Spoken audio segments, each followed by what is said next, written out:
Buli mwaka ng'ennaku z'omwezi 9 omwezi ogw'omukaaga eggwanga lijjukira abantu abaliko kye baakola ku lw'obulungi bw'eggwanga. Bano bamanyiddwa ng'abazira. Ebisinga okukolebwa ku lunaku luno ng'oggyeko okujjukira abo abayitibwa abazira, waliwo n'abalala basiimibwa era ne baweebwa n'emidaali olw'ebyo eby'enkukunala bye bazze bakola olw'obulungi bw'eggwanga. Era y'emirembe n'enkulaakulana. Ensonga eno ereetera bangi okubagana empawa kwani atwalibwa okuba omuzira era alina kusiimibwa atya. Okugezaako okufuna ebimu ku by'okuddamu twogeddeko n'Oweekitiibwa Israel Mayengo, omu ku baalwana olutalo lwa 1979 ate nga munnabyafaayo era kyasookeddeko kwe kutusiigira ekifaananyi ku kiki kyekitegeeza omuntu okuyitibwa omuzira. Omuzira ye muntu akola ekintu eky'obuzira kumpi nga yeewaddeyo nti oba nfa waakiri nfe, oyo ye muzira. Naye bw'aba nga ate akikoledde ensonga n'agaa nti akikoze olw'abantu be, ate oyo naye abeera muzira wa njawulo ddala.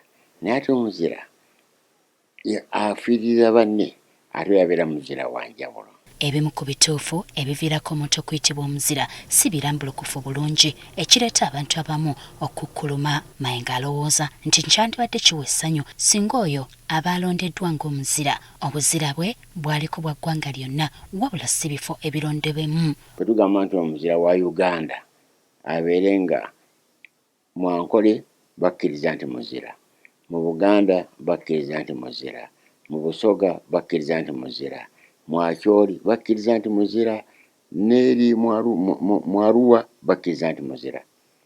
Naye bw'ogamba nti muzira mu Buganda wano nti muzira, ng'ate mu Ankole bagamba nti oyo si muzira, oyo abeera muzira wa kitundu kya Buganda, wa kitundu kya Uganda, so si wa Uganda yonna. Okusinziira ku bizze birabwako, abakwata ku mmundu bazze baweebwa enkizo okuweebwa emidaali egy'obuzira.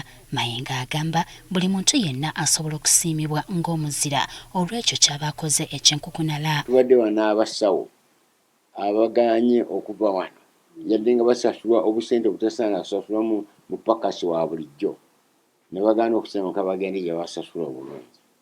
Tubadde n'abasomesa e Makerere abasasula obusente obwandibadde busasula omusomesa wa primary, naye ne batasenguka kuva wano kugamba nti bagende mu nsi zinabasasula obulungi. Mu nsi ezinakkiriza nti ddala okusoma kwabwe kwali kwa mugaso era kusaana kusasulirwa. Abo nabo twandibadde bateeka mu kiti ekyabazira ab'eggwanga. Wano wasinzidde n'awa gavumenti amagezi okukozesa olunaku luno okulaba nga wabaawo okutabagana n'abantu ab'enjawulo mu kifo ky'okujjukiza nga bannayuganda emmundu eyakubwa buli kiseera. Mulimu akagamba nti tubalage mulaba twabawangula.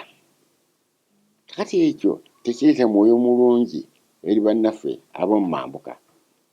Kyenva njagala mu kifo ky'ogamba nti beerenga nga twetendereza nga bwe twakuba emmundu, bwe twabawangula e Kapeeka, ne tubawangula e Luweero, ne tubawangula luddawa, tugambe nti nedda kakati ekyo tekikyali kigendererwa kyaffe kubajjukiza.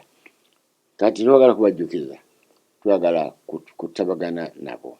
Kyenva njagala erinnya likyuke, olunaku luggyibwe kugamba nti luyitibwa Heroes Day, luyitibwa Reconciliation Day. Lunaku lwa kutabaganya bannayuganda. Olunaku luno era luzze lukubwamu ebituli abakulembeze abavuganya gavumenti n'abantu ssekinnoomo, nga n'olwaleero omwogezi wa People's Front for Freedom PFF Ibrahim Ssemujjonganda akawaŋŋamudde bw'ategeezezza nti abalina okuba abazira b'eggwanga bali mu nkomyo bavundira eyo. Imagine omuntu yatandika ku myaka 24 ku 69 Besigye tomusangangako ng'ali ku beach ayambadde empale ennyimpi ali mu kulya byennyanja. Egyo emyaka gy'okulya ebyennyanja yagimala mu nsiko n'enkoko ku beach. Kakati n'egy'obukadde gye yali wummudde at least n'alera abazzukulu akyalwana era Museveni amukubye mu kkomera kati yakasulayo ennaku 2 ate nga sigwe mulundi ogusoose abadde mu kkomera emirundi mingi. Ebijaguzo by'omwaka guno eby'omulundi ogwa 36 bikwatiddwa mu disitulikiti y'Eryantonde bitambulidde ku mulamwa ogugamba nti The legacy and ideals of our heroes are memorable inspirations. Ekivuunulwa nti omukululo n'ebigendererwa by'abazira baffe bijjukizo ebyegombesebwa. Justin Nakibole, agafeeyo ku Spark TV. yasooka okutuuka